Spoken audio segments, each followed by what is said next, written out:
Vous écoutez Mystère Radio.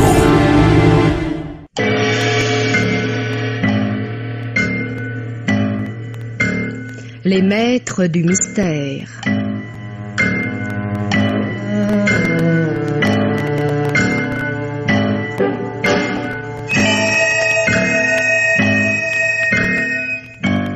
Parmi les chefs-d'œuvre de la littérature policière, Germaine Beaumont et Pierre Billard ont choisi pour vous ce soir À l'heure de notre angoisse, un drame radiophonique de Jean Châtenay d'après le roman de Saint-Gilles, avec Muriel Chanet et Germaine Kerjean de la Comédie Française.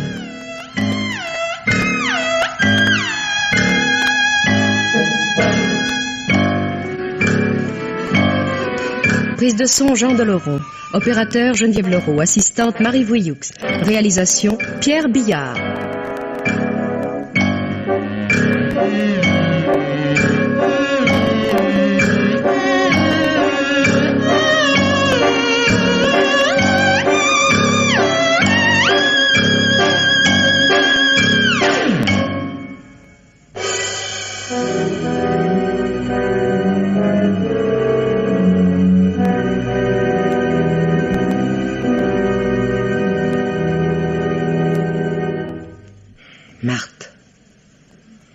Marthe, qu'est-ce que tu veux? Est-ce que tu ne peux pas rester 5 minutes sans me déranger? Il est 7 heures, Marthe. Bon, il est 7 heures. Et après? Il est 7 heures du soir et notre sœur Jeanne n'est pas encore rentrée. C'est la première fois que ça lui arrive. Elle va revenir avec des hoquets dans la voie parce qu'elle aura couru. Elle empestera la grenadine qu'elle aura bu chez Mademoiselle Mouriel. Je parie qu'elle n'aura même pas pensé à prendre de la pâtisserie. Je ne me soucie ni de Jeanne, ni de la grenadine de Mademoiselle Mouriel. Je voudrais seulement que tu me laisses lire tranquille. Tu lis? Qu'est-ce que c'est que ce livre? On y parle d'un tas de choses que tu ne connais pas. De gens qui aiment la vie, le soleil, les voyages. On y parle de gens qui s'aiment. Oh, ma pauvre petite sœur. Quand j'avais encore mes yeux, je trouverais mieux à lire que ces méchants romans à 4 sous. À présent, tu es aveugle, malheureuse, déshéritée. Tu veux sans doute qu'on te plaigne encore une fois? Je te trouve bien agressive ce soir, Marthe. Tu sais que tu me fais de la peine quand tu me parles aussi rudement. C'est mal de ta part. Quel temps fait-il? Le vent s'est levé. Il fera bientôt nuit. Il y aura un beau clair de lune, si le vent chasse les nuages. Mais la température sera fraîche, car nous voici bientôt en novembre. Là, tu es contente? Ces réunions de la Ligue féminine devraient commencer beaucoup plus tôt. Le jour tombe trop vite à cette saison. Nous habitons trop loin du bourg. Cette pauvre Jeanne, toute seule sur la route. Ce n'est quand même pas une expédition. Jeanne est une femme. La route est longue, il n'y a pas de lumière, et ce pays est plein de rôdeurs. T'inquiète, comme s'il s'agissait d'une petite fille. Une petite fille de 42 ans. Une femme est une femme. Nous vivons à une époque où les parents fabriquent plus de mauvais sujets que de séminaristes. Mais ne ris pas de cette façon stupide. On dirait une boniche couchée dans les foins. Ma pauvre Laura. Qui est-ce qui perdrait la tête au point de s'attaquer à une demoiselle Manin? Il faudrait vraiment tomber sur un être atteint de toutes les perversions, un maniaque, un fou. On ne voit ça que dans les journaux. Ah, je t'en prie. Tu sais que je n'aime pas ce genre de conversation. Si tu pouvais nous voir, ma sœur, si tu pouvais te voir, toi, tu comprendrais quels épouvantails nous sommes devenus. Et tu imaginerais mal qu'une main d'homme ose jamais défaire un seul de nos boutons. Marthe, es-tu folle? Ou bien c'est à cause de cette lettre? Ah, nous y voilà. La lettre, maintenant. Alors, si je ris trop fort, ce sera à cause de la lettre. Si je hausse un sourcil plus haut que l'autre, ce sera encore la lettre. Ce sera charmant. Je ne peux pas savoir si tu hausses le sourcil. Ce que je sais, c'est que tu as reçu ce matin une lettre. J'ai vu le facteur. Et que tu refuses de nous en parler. Il ne peut pas y avoir de secret entre nous, Marthe. Tu oublies que nous ne sommes fortes, Jeanne, toi et moi, que parce que nous sommes unis. Le passé n'est pas si loin, qui nous en a donné la preuve. C'est toi qui parles du passé? C'est à la force de notre union que tu dois la tranquillité dont tu jouis aujourd'hui. Mettons que j'endure cette tranquillité. En jouir est autre chose. Où prends-tu donc ce langage? Dans ton livre? Est-ce que tu t'es jamais demandé si cette vie commune me plaisait, Laura? Suppose que ce soit justement à cause de tout ce que vous avez fait pour moi et à cause de cette vie en commun que je refuse de vous faire voir ma lettre. Je suis l'aîné, tu me dois des comptes. Parce que tu as 53 ans, parce que tu es la plus mauvaise de nous trois, la plus affreuse. Du moins, je n'ai jamais été déshonoré. On ne m'a jamais trouvé dans les bras d'un assassin. Merci, taupe. Oh, comme tu es lâche. Comme tu dois être laide. Qui t'appelait la taupe? Tu te souviens, Laura? C'est toi qui oses évoquer le passé. C'est toi qui as le courage de parler Marthe. L'âge nous a rendus bien sottes l'une et l'autre. Nous sommes là à nous disputer pendant que cette pauvre Jeanne est seule sur cette route. Tu devrais peut-être aller jusqu'au bout du jardin. Jeanne n'est sans doute pas loin. Tu ne veux pas? Cette soirée n'est pas comme les autres. Je n'aurai jamais le courage de sortir. Oh, ma petite Marthe. Je ne distingue même plus la tache claire de ton visage devant mes yeux malades. Oh, cette lumière est bien terne. Il n'y a pas moyen de donner un peu plus de clarté? Veux-tu que j'illumine la maison entière? Qu'elle brille comme un phare pour guider notre chère sœur jusqu'au havre familial? Qu'est-ce qu'il y a qui te chagrine, Marthe? La lettre? Parle-moi de la lettre.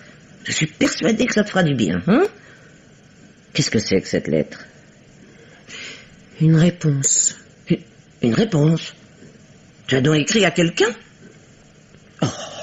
Oh, Marthe, tu n'aurais pas fait la bêtise d'écrire à un journal pour... Enfin, tu vois ce que je veux dire. C'est mariage par annonce. Ma pauvre Laura! Mais alors j'aurais été heureuse. Je ne serais pas restée là ce soir auprès de toi dans cette maison que je déteste. Je serais partie sans vous revoir vers la lumière, vers le soleil. Non, Laura. La réponse que j'ai reçue ne me délivre pas. Tu es peut-être malade, ma petite fille. As-tu bien lu cette lettre?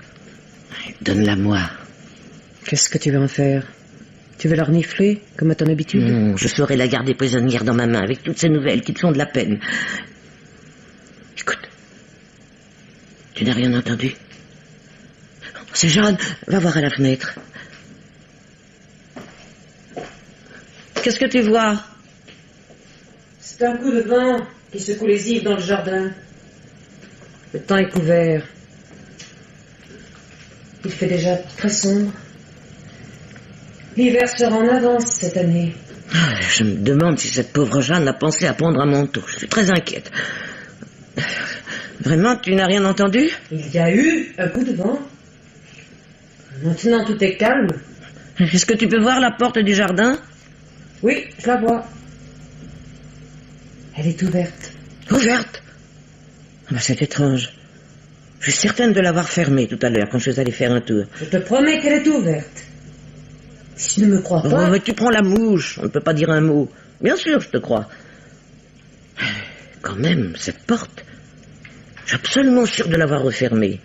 J'entends encore le grincement des gonds. Et le raclement du pêne contre le mur. Tu penses pas que tu pourrais te tromper? Sois assez bonne pour croire ce que les autres peuvent voir à ta place. Ou renonce à leur demander leur avis. Oh, très bien, ne te fâche pas. Tu as l'impression qu'il fait froid dehors? Oh oui, c'est vrai, tu veux sans doute reprendre ton livre, excuse-moi. Tiens, la pendule s'est arrêtée. Il n'y a pas tellement longtemps, puisqu'elle a sonné 7 heures. Au contraire, je trouve qu'il y a très longtemps, et sûrement la nuit passée. Oh, qu'est-ce que Jeanne peut bien faire? Mais cette fille est folle de traîner dehors à des heures pareilles. J'ai toujours pensé que Jeanne avait des allures de vierge folle. Tu as vraiment de l'esprit, Marthe. Beaucoup plus que tu ne le penses. Le chat n'est pas rentré, lui non plus. Il n'aime pourtant pas sortir plus d'1 minute d'habitude.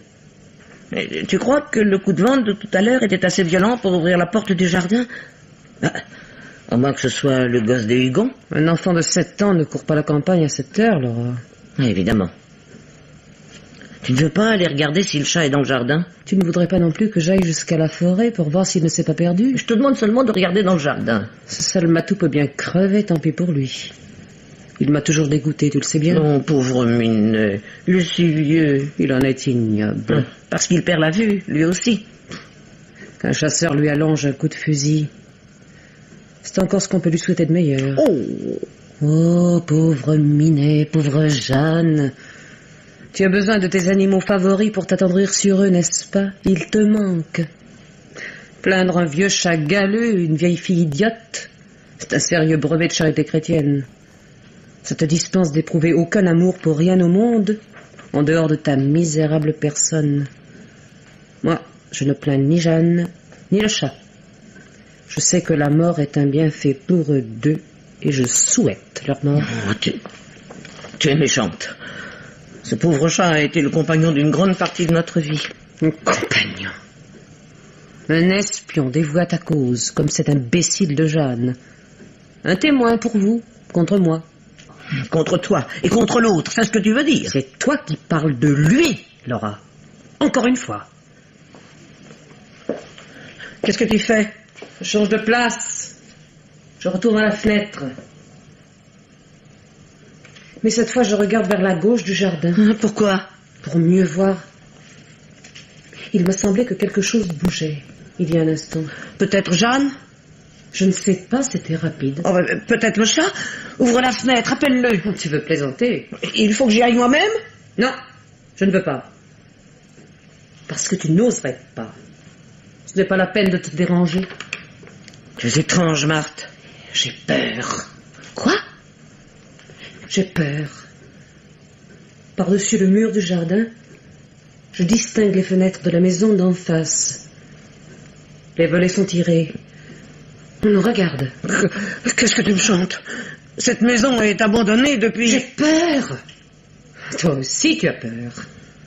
Mais pas comme moi. Ma peur me fait plaisir, Laura. Elle me monte à la gorge comme une joie insensée. Pour tout l'or du monde, je n'ouvrirai ni porte ni fenêtre. Et pourtant, j'en meurs d'envie. Marthe! Sors donc, toi. Va chercher ton chat. Oh! Encore. Qu'est-ce que c'est? Je viens de voir bouger quelque chose dans le jardin, mais pas dans le même coin que tout à l'heure. C'était plus rapproché. On aurait dit une tache blanche qui flottait au creux de la nuit. Le chat est trop vieux pour grimper aux arbres. Regarde, Marthe, je t'en supplie, regarde de tous tes yeux.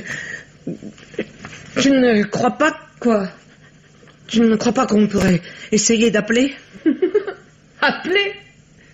Pourquoi donc? Parce que Jeanne est en retard et que j'ai cru apercevoir quelque chose? Oui, tu as raison. Après, tu as peut-être rêvé. Tu as toujours eu tendance à voir des choses qui n'existent pas. Merci, ma sœur. Je ne peux rien te reprocher de pareil. Marthe, la lumière! La lumière? Je viens seulement d'éteindre pour mieux voir à l'extérieur. Le jardin paraît moins sombre. Oh, mais Jeanne, où est Jeanne, Marthe, Jeanne? Jeanne, quoi, Jeanne? Qu'est-ce que tu veux que je te dise? Pourquoi est-elle toujours à courir les rues? A-t-elle besoin d'aller 20 fois par jour à l'église ou de rendre 20 fois visite à de vieilles grenouilles de bénitier comme elle? Si c'était moi qui étais dehors à cette heure-ci et elle auprès de toi, serais-tu aussi inquiète? Non. Mais c'est ton ancienne complice qui est seule sur cette route et la nuit est venue et il fait froid et tu as peur pour elle parce que tu as peur pour toi-même. Je me trompe? Marthe, écoute-moi bien. Jeanne n'est pas rentrée et il est normal que nous soyons inquiètes pour elle. Je ne sais plus l'heure qu'il est. Mais si notre sœur n'est pas là, c'est qu'un événement fâcheux est arrivé. Enfin, tu es forcément d'accord avec moi là-dessus. Marthe, réponds-moi. Je suis d'accord. Il lui est peut-être arrivé quelque chose. Ah, tu vois, toi aussi tu le crains comme moi. Et maintenant, s'il se passe dans ce jardin quelque chose d'étrange, quelque chose d'inattendu, il faudrait prévenir Jeanne, c'est notre devoir. On ne se doute de rien. Si elle est simplement en retard et si elle court vers la maison avec la certitude qu'elle y sera en sécurité, il ne faut pas qu'elle se trouve brusquement en plein... En plein quoi? En plein drame? Oh, je ne l'ai pas dit, c'est toi. Si je comprends bien, tu vas sortir à la rencontre de Jeanne. Qu'est-ce que tu veux que je fasse dehors avec mes pauvres yeux? Parce que je saurais seulement trouver la route. Si tu n'y vas pas, ne compte pas sur moi pour y aller. À moins que tu ne veuilles m'accompagner, Laura. Nous pourrions passer par derrière. Mais la porte est verrouillée depuis longtemps, elle fera un bruit affreux. En supposant que nous arrivions à l'ouvrir. Et si on entend du bruit, on se doutera bien que nous essayons de nous échapper. Mais qui ont échappé à qui? À quoi? Je ne sais pas. J'ai dit ça sans y penser. Si, tu y as pensé, j'en suis sûr. Et s'il y avait quelqu'un dehors... Quelqu'un? Oui, s'il y a quelqu'un, crois-tu que ça ne pourrait pas le faire déguerpir d'entendre du bruit sur le côté de la maison? Ou lui donner du courage? N'importe qui peut savoir que nous sommes ici 3 femmes, sans hommes pour nous défendre. Il n'y a aucun risque. On peut aussi savoir que nous sommes pauvres et qu'il n'y a rien à voler chez nous. Il s'agit bien de voler. Pourquoi? Tu crois que c'est autre chose? Je ne crois à rien. Laisse-moi regarder.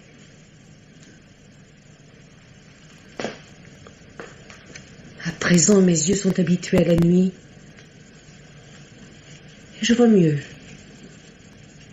Je vois la porte ouverte. Je vois la maison d'en face. Oh non, Marthe, pas ce soir. Tu ne veux pas que je parle de cette maison, pourquoi? C'est une jolie petite maison, simple et coquette, comme une jeune fille. Marthe! Mais nous avons bien parlé du chat tout à l'heure, je peux bien parler de la maison? Elle aussi, c'est un témoin contre moi. Un témoin qui sera encore debout quand nous aurons disparu toutes les 3 sans être pleurés de personne. Tais-toi! Tais-toi, Marthe, pas ce soir. Voilà tout ce que tu sais dire. Où est ta langue de vipère? Tu as peur? De quoi, grand Dieu? Cette maison, tu l'as vue comme moi sous le soleil autrefois. À cette époque, elle ne te faisait pas peur, tu te souviens, Laura? Non, mais je t'en prie. Il y a 14 ans, déjà. Je me souviens. C'était le mois de juin. La chaleur était merveilleuse. Tout le monde parlait du débarquement, de la fin de la guerre. Il n'y avait que les demoiselles Manin que ces nouvelles ne touchaient pas. Il pouvait bien arriver n'importe quoi derrière les murs de ce jardin. Il suffisait aux demoiselles Manin que Jeanne soit libre d'aller à ces réunions de la Ligue féminine et que le chat ne casse pas les hortensias sous les fenêtres. Je me souviens. Un matin, j'étais dans le jardin, sur une chaise longue, en plein soleil. Tout à coup, un volet de la maison d'en face a claqué contre le mur, au premier étage, de ces volets que j'aperçois là-bas. Et je l'ai vu pour la première fois. Lui. Comment oses-tu parler de ce monstre? Ma pauvre sœur, l'amour n'a jamais été qu'un monstre à tes yeux. Le bonheur n'a jamais été pour toi qu'une chose monstrueuse. Tu appelles bonheur une recherche répugnante du plaisir. Tu es encore jalouse, Laura. Tu as été jalouse dès que cet homme est tombé amoureux de moi, dès que tu as compris que j'étais agréable à regarder. À partir du moment où tu t'es aperçu que la pauvre fille que j'étais alors prétendait échapper à la condition des demoiselles Manin. Tu parles de mon bonheur, mais tu ne parles jamais du malheur que tu as su faire naître. Tu as creusé la fosse avec l'aide bénévole de Jeanne, cette bonne Jeanne, qui battait la campagne à la recherche du petit chat, le jour où elle nous a surpris, Paul et moi, et qui s'est empressée d'aller tout raconter à la femme de Paul. Non, Jeanne n'a rien dit à personne d'autre qu'à moi. C'est moi qui ai mis cette malheureuse Claire au courant de vos menées. C'était mon devoir. Ton devoir. Tu ne savais sans doute pas ce que tu faisais, en poussant contre son mari cette petite bourgeoise rabougrie. N'insulte pas la mémoire de cette pauvre femme. Tu trouves que tu ne lui as pas fait assez de mal? Elle ne l'aimait pas, lui. Lui, si fort, si vivant. Elle aimait son état de femme mariée, son magasin, son appartement à Bourges. Voilà tout ce qu'elle aimait. Quand Paul est venu se réfugier ici, avec elle, pour échapper aux Allemands, elle s'est déjà vue frustrée, perdue. Il suffisait ensuite de tes bons offices pour qu'elle se voie rejetée au ruisseau. C'était une victime toute désignée pour toi. Ta première victime intéressante. Il y avait tellement de façons de la faire souffrir. Tais-toi. Oh, cette fois, je l'ai entendu. Et toi, Marthe? Oui, j'ai entendu. Inutile de t'énerver. C'était un cri, n'est-ce pas? Oui, comme un cri.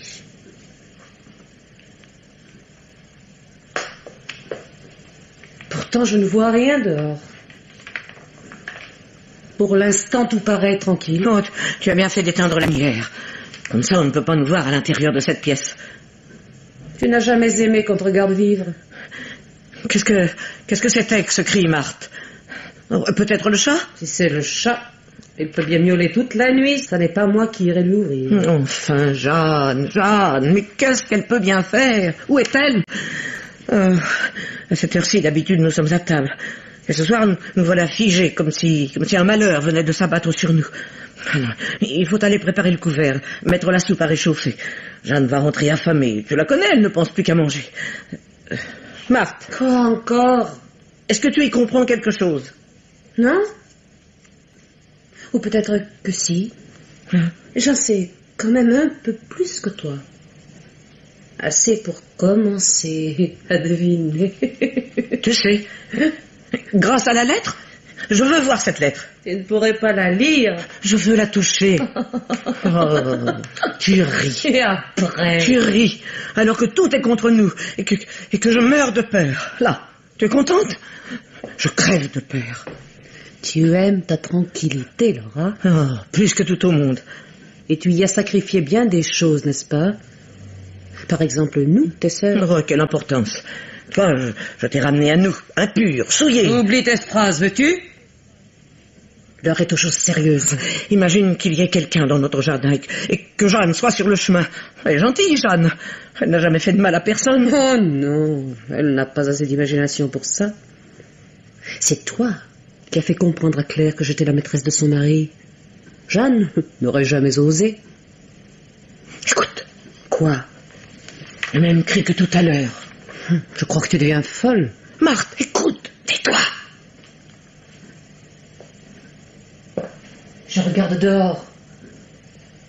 En fait, je me demande si j'ai vraiment entendu quelque chose. Dans ce cas, tu es encore plus folle que je ne pensais. Marthe! Oui. Cette fois, c'est vrai. Le chat? Tu sais bien qu'il n'a plus la force de gémir de cette façon.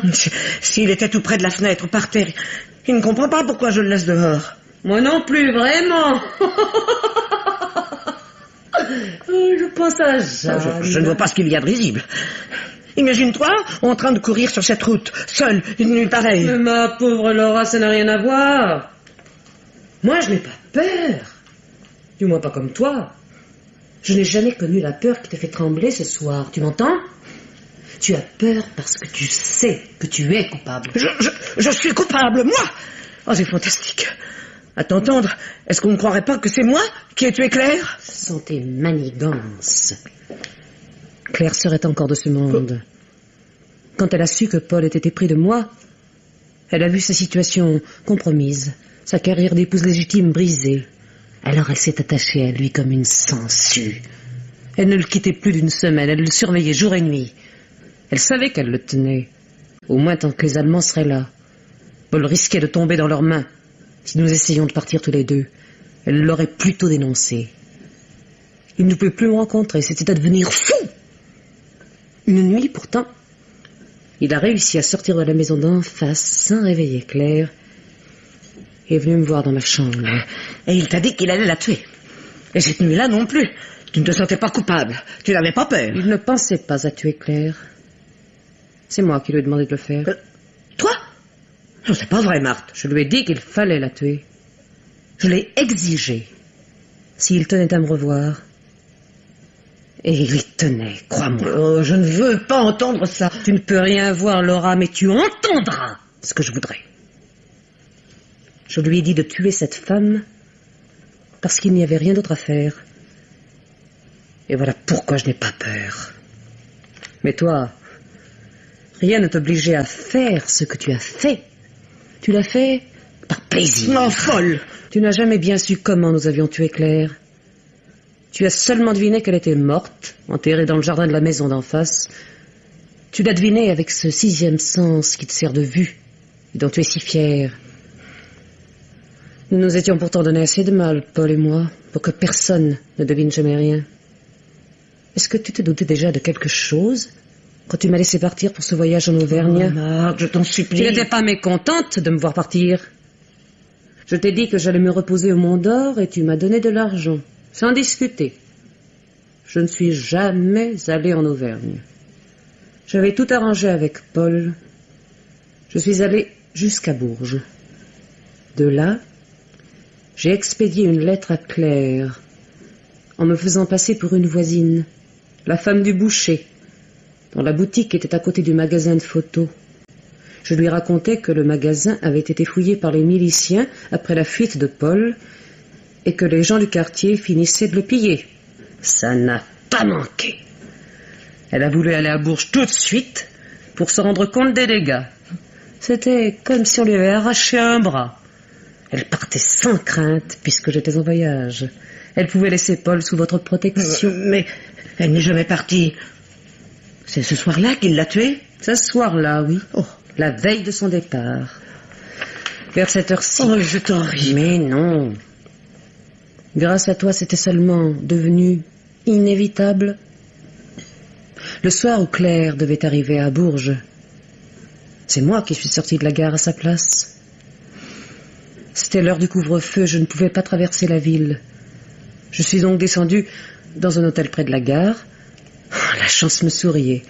Il ne restait plus qu'une chambre, et j'étais forcée de la partager avec une autre voyageuse qui arrivait à Bourges, seule, elle aussi.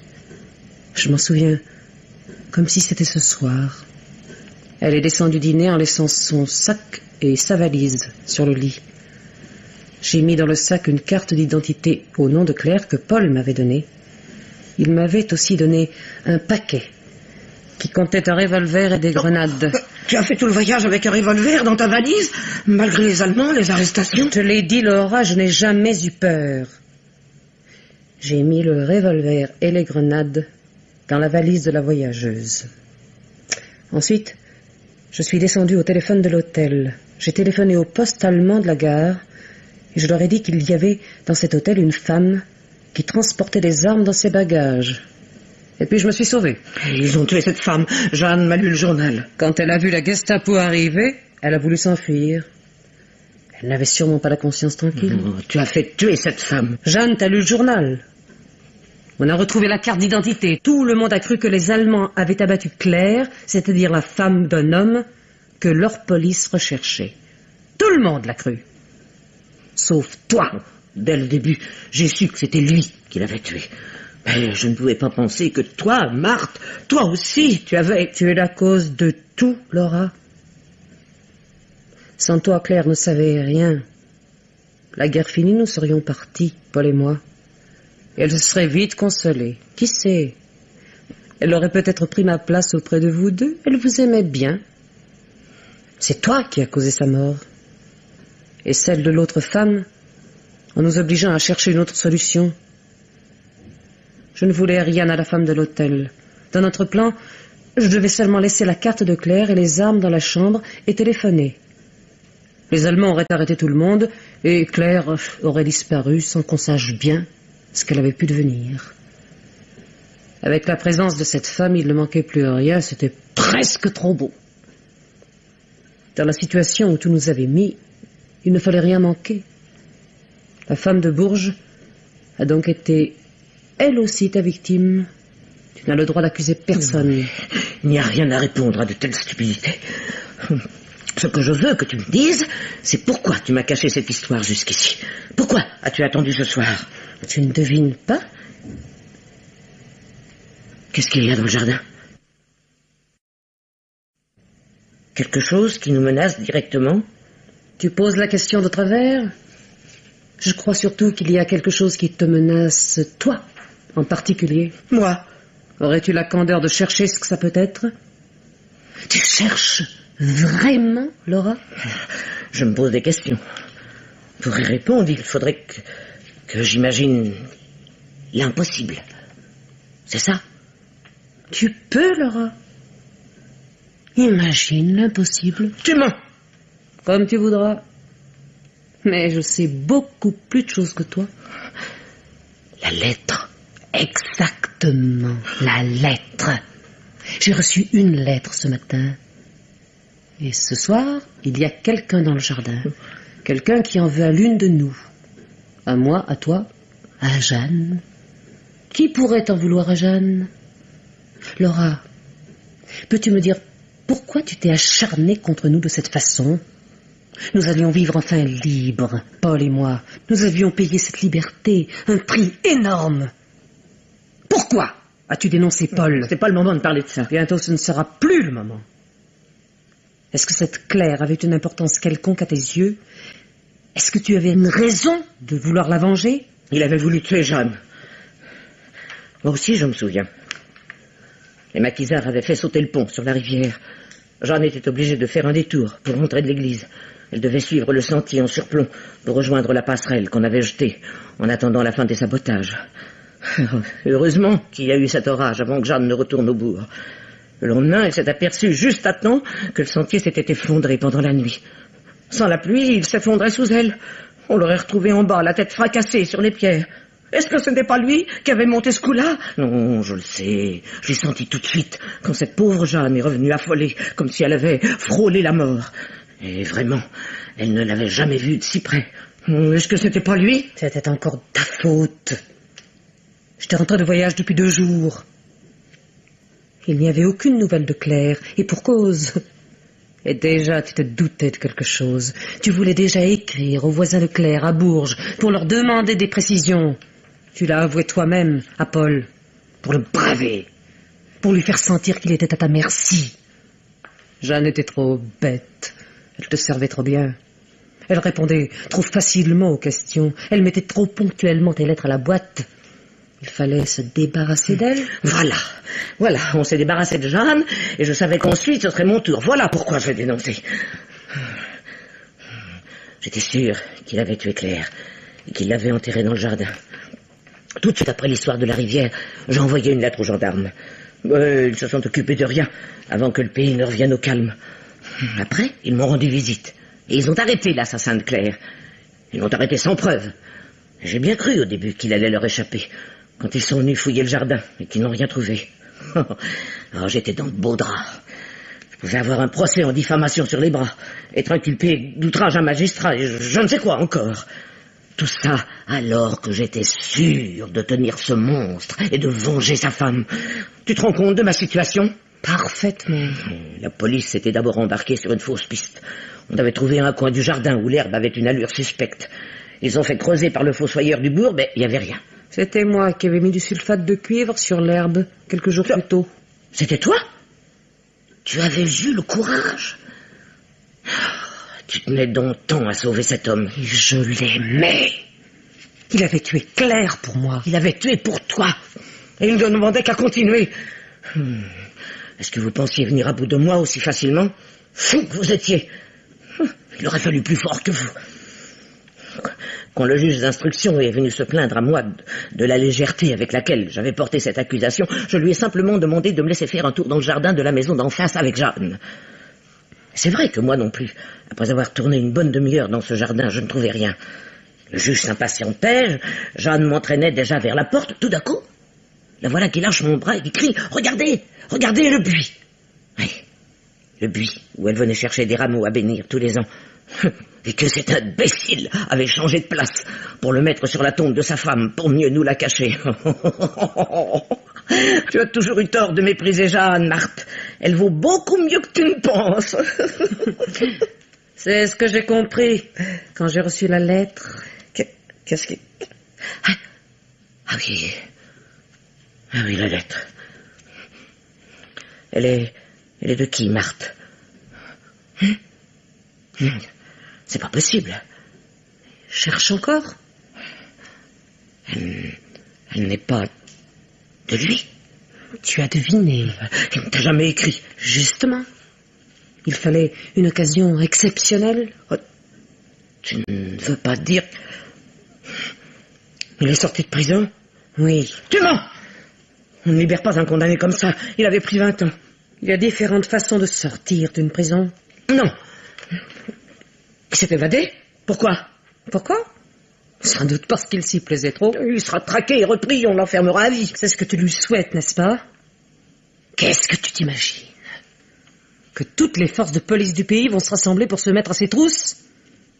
Qu'est-ce que tu voudrais que la police vienne faire par ici? Pourquoi par ici? Il n'est pas par ici. Qui a ouvert la porte du jardin, Laura? Tu te souviens bien de l'avoir refermée tout à l'heure. Tu mens. Je veux voir. Il n'y a rien devant mes yeux. Tout est sombre, tranquille, il n'y a rien. Il te suffit de le dire pour en être sûr. À ce compte-là, bien des gens souhaiteraient perdre la vue. Qu'est-ce qu'il veut? Je ne sais pas encore.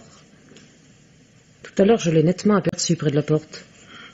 À présent, il a dû retourner dans la maison d'en face. Il doit nous guetter derrière les volets. Dans cette maison? Est-ce qu'il veut insulter l'esprit de la femme qu'il a tuée? Pauvre imbécile. Alors qu'est-ce qu'il attend pour entrer ici? J'en sais rien. Peut-être que la nuit soit plus avancée ou que Jeanne rentre. Et sur la lettre, qu'est-ce qu'il dit? Oh, c'est assez vague. Il dit qu'il s'est évadé et qu'il reviendra ici pour remettre les choses à la place qu'elles méritent. Tu crois qu'il est devenu fou? Oh, réfléchis à ce qu'il a enduré depuis 14 ans. On peut devenir fou, à moins que ça. Qu'est-ce qu'il te dit encore? Il y a beaucoup de phrases incohérentes. Parfois l'écriture est à peine lisible. Mais il y a un mot, facile à reconnaître car il revient souvent. Je ne sais pas lequel. La taupe. Non! Tu connais la taupe, Laura? Et tu crois qu'il te portait dans son cœur? Tu crois qu'il n'a jamais répété ton nom en le maudissant pendant ces 14 années? Tu pensais sérieusement que tu mourrais tranquille sans jamais entendre parler de lui? Tu le vois? Non. Je suis certaine qu'il est dans la maison d'en face. Il doit chercher quelque chose. Peut-être un souvenir. Peut-être une arme. Marthe, il faut saisir l'occasion. Il faut nous enfuir. Cette maison est un piège. Trop tard, Laura. Le voici. Il est dans l'allée. Qu'est-ce que tu fais? Laisse-moi ta place à la fenêtre. Je veux le voir. Je veux le voir. Alors, regarde, Non, va-t'en. Sors, va le rejoindre. Partez tous les deux, je ne dis rien. Personne ne saura qu'il est venu ici et que tu es parti avec lui. Il y a longtemps que tu aurais dû prononcer ces paroles, ma sœur. Tu as trop attendu. Je crains que ce ne soit plus possible, plus jamais. Va-t'en! S'il t'a aimé comme tu le prétends, il ne peut pas trop pousser. Va-t'en! Partez tous les deux. Laissez-moi mourir en paix dans ma maison. Oui, nous partons, tous les deux. Lui à demi fou et moi, vieille, laide, desséchée. 14 ans sont passés. Mais nous oublions tout. Il m'ouvre ses bras et je m'y jette en sautant comme une collégienne au cou de son premier amoureux. Et nous avons toute la vie devant nous. Mais toi, tu n'as rien oublié. Nous partons. Et ton premier souci est de courir prévenir la police. Jeanne te guidera. Elle connaît le chemin. Tu te taire, saleté, traînée, catin. Non, du calme. Du calme, petite sœur. Qu'est-ce que tu veux me faire? M'arracher les yeux? Marthe, où est-il? Viens m'aider. Il faut pousser le buffet devant la porte. Aide-moi. Je voudrais te voir au travail. Tu fermes les allumes? Non, éteins. Oh, ma tête. Je me suis cogné la tête. En effet, tu as du sang plein la figure. Je préfère encore éteindre. T'as entendu? Oui. C'est Jeanne. Cette fois, je suis sûre que c'est Jeanne. Elle est blessée. Jeanne, réponds. C'est moi, Laura. C'est toi! C'est pas Jeanne. C'est le chat. Sale bête. Fais-le partir, Marthe. Fais-le partir. Je ne veux plus entendre ce chat. Allons. Tout à l'heure, c'était encore ce pauvre petit chat, témoin de ta jeunesse, ses compagnons de tes vieux jours. Et maintenant, il faut le chasser? Tu dois avoir vraiment peur, Laura. Fais, Marthe, pour que ce chat se soit affolé. Il n'a plus aucune force, il se traîne comme si on lui avait brisé les reins. Oh, pour qu'il ait trouvé le courage de sauter vers la fenêtre. Tu as bien trouvé celui de pousser le buffet. Il doit avoir peur, lui aussi. Oh, je te supplie, regarde si tu ne vois pas Jeanne. Je ne vois pas Jeanne. Mais je le vois, lui. Il est immobile, au milieu de l'allée. Oh, mais ces gémissements, c'était Jeanne. Il est allé chercher une arme ou un outil quelconque dans la maison d'en face. Il a attendu Jeanne à la porte du jardin et il l'a frappée quand elle est passée à côté de lui. Il sait bien qu'elle va au village tous les après-midi. Il s'est souvenu. Elle est tombée et elle se traîne vers nous. Regarde si tu ne la vois pas. La lune sort des nuages. Sa lumière tombe sur la maison d'en face, comme une pluie glacée. Je vois briller les tuiles. Mais Jeanne, est-ce que tu vois Jeanne? Paul est immobile au milieu du jardin. Il regarde vers nous. Non, il regarde vers le perron. Il a l'air de voir quelque chose par là. Qu'est-ce qu'il y a? Regarde. Attends. Il faut que je change de côté. Oh! Quoi? Qu'est-ce que c'est? Jeanne. Jeanne? Le clair de lune donne en plein sur elle. Elle est allongée sur le perron. C'est de là que venait le gémissement tout à l'heure. Oh. Elle a la tête tournée par ici, la bouche ouverte. Ses yeux. Je ne distingue pas bien. Je crois qu'ils sont fermés. Elle a perdu son chapeau. Son manteau est à moitié arraché de sur elle. Oh, tais-toi, c'est affreux. Je vois aussi le chat. Il tourne autour d'elle, entraînant ses pattes de derrière. Elle doit être morte. Elle est toute raide. Elle n'est peut-être que blessée. Il faudrait aller à son secours. Il faudrait sortir. Mon Dieu! Quoi? Elle est encore vivante. Elle remue. Elle lève la main. Elle essaie d'attraper la poignée de la porte. Marthe! La main retombe d'un seul coup. Le chat fait un saut sur le côté. Il a eu peur. Est-ce que tu viens avec moi la chercher? Ce n'est pas possible. On ne peut plus rien pour elle, comprends-tu? Voilà qui est parfait. Après le chat qu'on laisse dehors, c'est le tour de Jeanne. Je te dis qu'elle est encore vivante. Oh, Marthe, laisse-la dehors. Si tu ouvres pour aller à son secours, l'autre va en profiter pour entrer. Tes animaux favoris ne résistent guère à ta frousse, ma sœur. Toi aussi, tu as peur. Comment le sais-tu? Tu crois que c'est facile à cacher? Lui, où est-il? Il regarde toujours le corps de Jeanne. Et puis? Il approche. Il s'approche de Jeanne. Il marche comme un automate. Il tient les bras écartés du corps, les mains ouvertes. Il vient vers elle, sans se presser. Tu crois? Il va l'achever! Je ne sais pas. Il est tout près d'elle. Il s'arrête. Il va l'achever, je te dis! Il se penche sur elle. Il avance les mains. Oh, Jeanne! Il se relève. Il ne l'a pas touchée. Et maintenant, il vient? Il vient par ici? Non. Il part de l'autre côté. Il tourne au coin de la maison. Je ne le vois plus. Il fait le tour. Il va chercher une entrée par derrière. Pauvre folle! Crois-tu qu'il aurait du mal à casser une vitre s'il le voulait? Viens, Marthe, il faut quitter le salon. Viens m'aider à retirer le buffet. Il faudrait savoir ce que tu veux. Épargne ta peine. Est-ce que tu crois vraiment que tu as même une toute petite chance de lui échapper? Je ne veux pas qu'il me touche. Viens m'aider. Le revoilà. Laisse-moi le regarder. Il t'a écrit. Et toi, tu l'as laissé venir sans rien dire à personne. Vous avez renoué votre alliance d'autrefois contre moi et contre Jeanne. Cette fois-ci, il a réussi à tuer Jeanne. Mais moi, il ne m'aura pas comme ça. Pas plus que vous ne m'avez eu il y a 14 ans. Je suis forte. Je suis plus forte que vous deux. Je n'ai pas vieilli. Tu as raison. Tu vieillis moins vite que nous.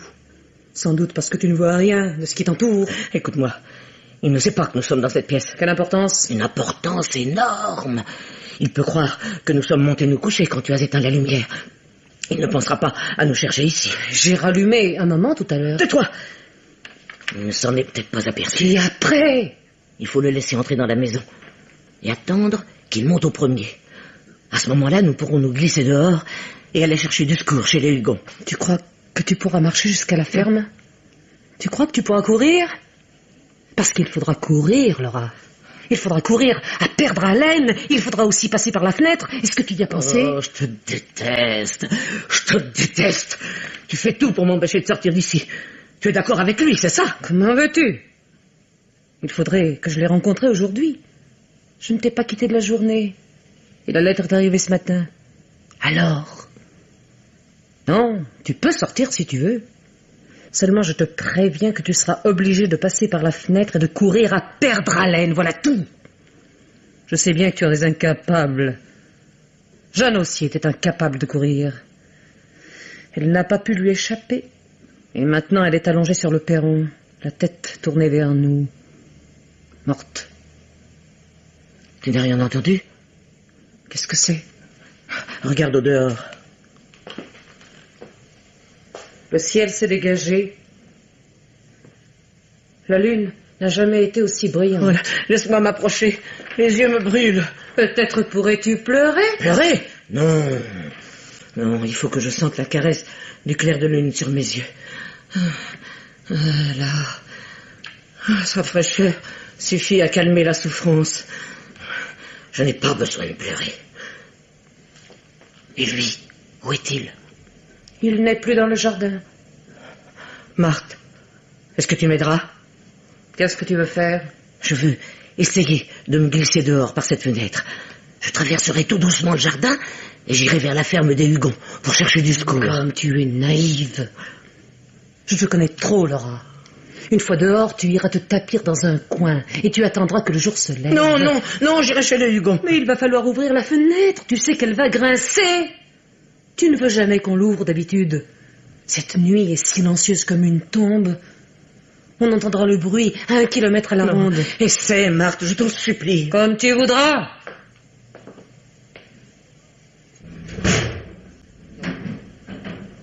Voilà. J'ai déjà tourné l'espagnolette. Maintenant, il faut tirer dessus. Ce ne sera pas facile. Les vitres vont trembler. J'y vais? Oui. Bien.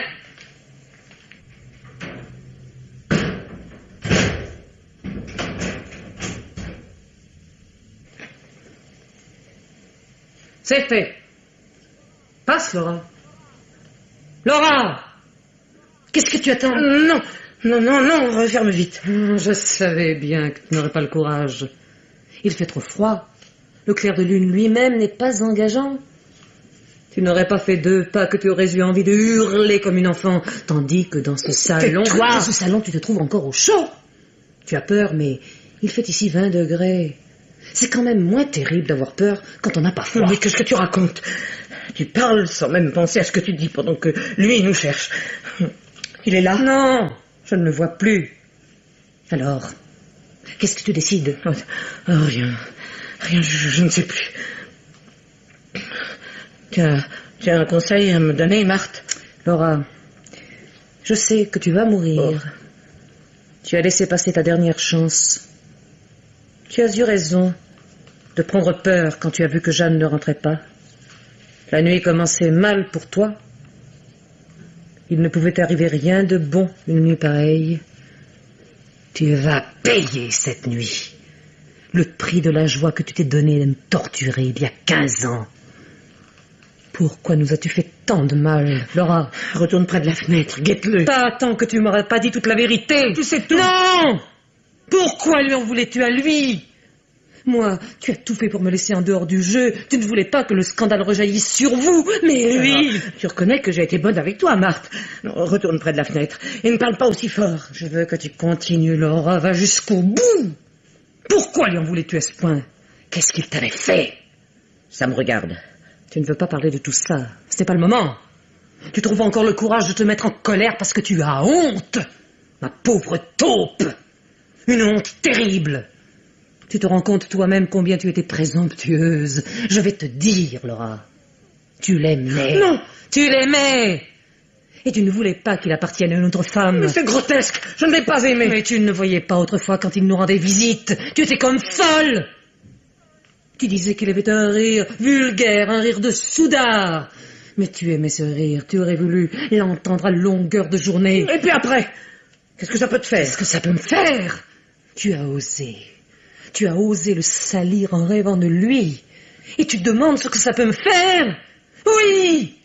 Tu l'as sali en pensant seulement qu'il était beau et qu'il te plaisait. Tu n'avais pas le droit, entends-tu? Tu n'avais pas le droit d'aimer sa voix, son rire. Tu n'avais pas le droit de l'aimer, toi, vieille folle! Aimer un homme comme lui. Et parce que tu l'aimais... Je ne devrais jamais employer un mot pareil avec toi. Parce que tu l'aimais et qu'il n'avait pour toi que de la répugnance et du mépris, tu n'as pas voulu qu'il puisse en aimer une autre. Surtout pas moi. Il s'agissait bien de venger Claire. Tu voulais seulement lui arracher sa liberté à lui. D'abord en mettant sa femme au courant et en le livrant ensuite à la police. Tu es mauvaise des pieds à la tête. Il n'y a rien en toi qu'on puisse voir sans crainte ni dégoût. Mais tu vas payer, je te le jure. Tu vas tout payer. Il s'en chargera. Oh, Marthe, je t'en supplie, ne recommence pas. Reste calme. Oh. Veux-tu aller regarder à la fenêtre? Le soleil sur la maison d'en face. Le soleil dans notre jardin. Est-ce qu'il y a eu un jour où tout ça existait? Oh, mais tu as la fièvre, ma pauvre chérie, il faudrait te calmer. Non, va voir à la fenêtre, je t'en prie. Jeanne? Et lui? Il est là, hein? Oh, je le sens, il est là. Jeanne est morte. Je sais, ni toi ni moi n'y pouvons rien, mais lui, est-ce qu'il est revenu? Oui. Il est là, tout près. Il vient contre la fenêtre. Ses yeux derrière la vitre. Grands ouverts. Des yeux de cadavre. Des yeux de cadavre. Sa bouche est comme un trou noir au bas de son visage. Ses dents brillent. Tu vois ses dents briller? Les fous mordent, n'est-ce pas? J'ai lu ça quelque part. Est-ce que tu crois qu'il nous voit? Il a placé ses deux mains autour de son visage et il les appuie contre la vitre. Oui, il cherche à nous apercevoir. Il a deviné que nous étions dans cette pièce. C'est ta faute. Tu as rallumé la lumière tout à l'heure. Il a compris que je voulais lui échapper. Il garde la fenêtre. Bien sûr, Laura. Il a tout compris. Ses mains. Qu'est-ce qu'elles font, ses mains? Tu te rappelles? C'est avec ses mains qu'il a tué sa femme. Les gendarmes l'ont dit, mais lui aussi me l'avait raconté. Je voulais savoir. Il a refermé ses deux mains autour du cou maigre de Claire et il a serré. Il est fort comme un Turc. Et cette pauvre petite femme était bien fragile. Elle te ressemblait. Vous avez le même cou, toutes les deux. Un cou tout raviné par les rides, trop long, il en paraît tendu. Tais-toi. Reste auprès de moi, Laura. Tu ne veux pas déjà me quitter? Il suffit de Jeanne. Si tu me quittes à présent, je vais rester seule. Seule avec lui. Tu as pourtant tout fait pour éviter cela. Il me semble, tu t'es donné assez de mal. Et tout d'un coup, tu t'en moques.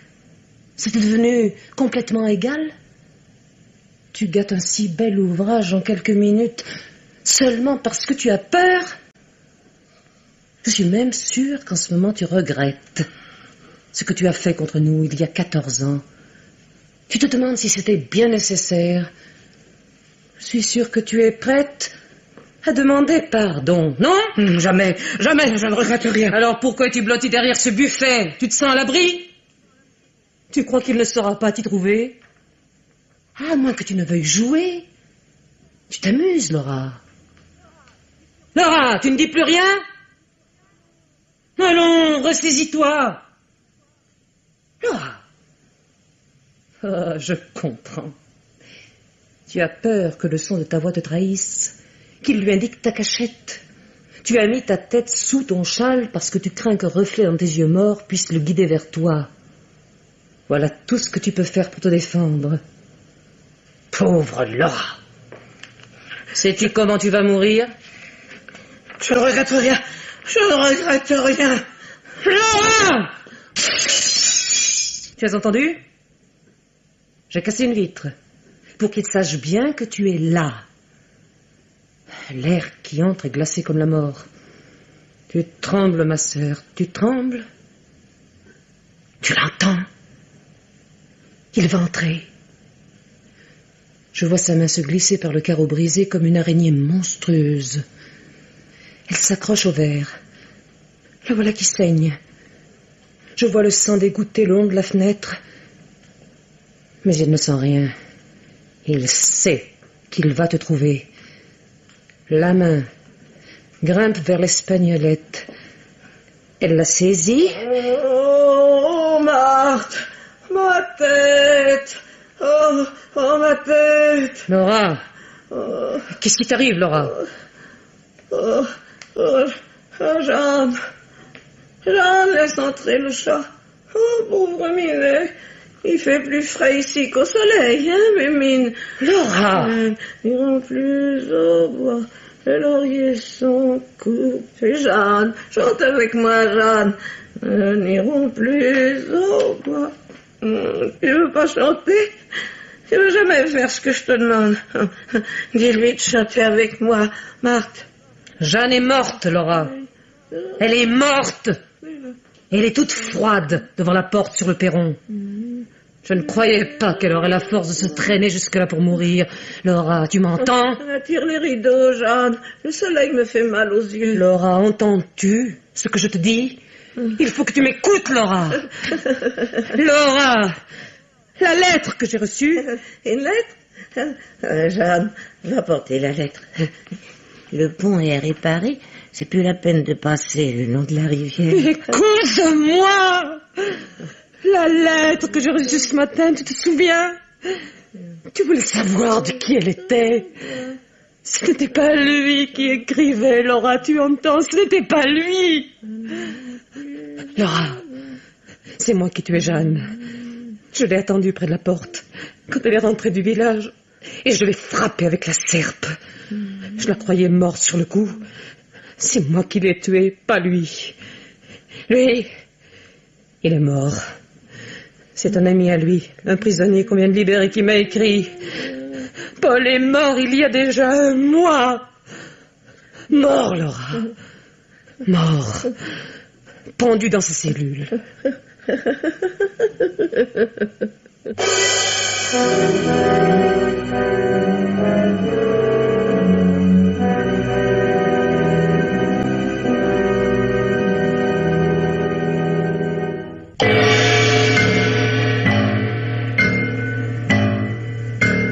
Les maîtres du mystère.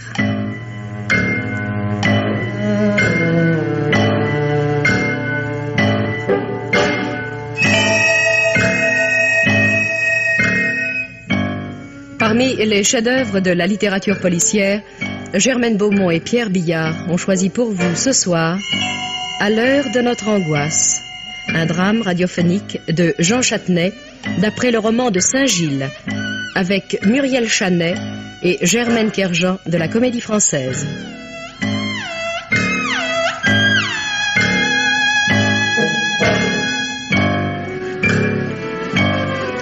Prise de son Jean Deleron, opérateur Geneviève Leroux, assistante Marie Vouilloux, réalisation Pierre Billard.